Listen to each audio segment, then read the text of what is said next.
asalaamaaleykum wa rahmatullahi taala wa barakaatuhu mbokk yi ñuy topp ci internet bi rawatina ci YouTube bi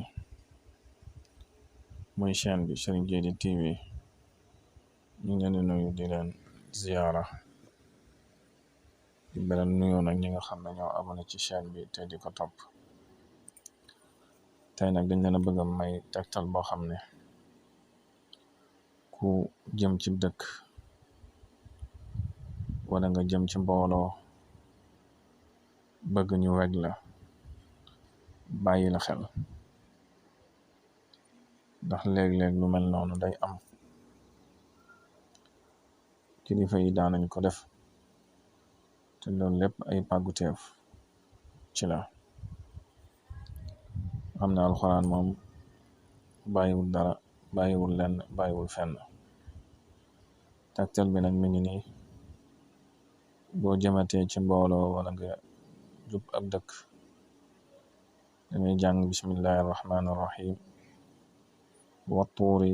wa kitaabin mastuur fi raqin mansuur wal bayti almacmuur wa saqfi almarfuu wal baxri almasjuur inna cadaaba rabbika la waaqic maa lahu min daafic yawma tamuuru as-samaa'u mawraa wa tasiiru al-jibaalu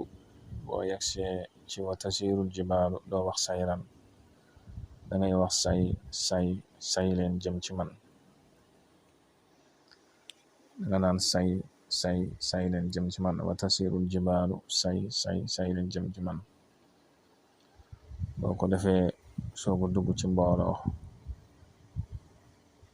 day mel ni jinne ju dugg ju rax ci seen biir ni la ñëpp di bàyyi xel ak ni la ñëpp di wegeel weg giñ lay jox ak kilifteef giñ lay jox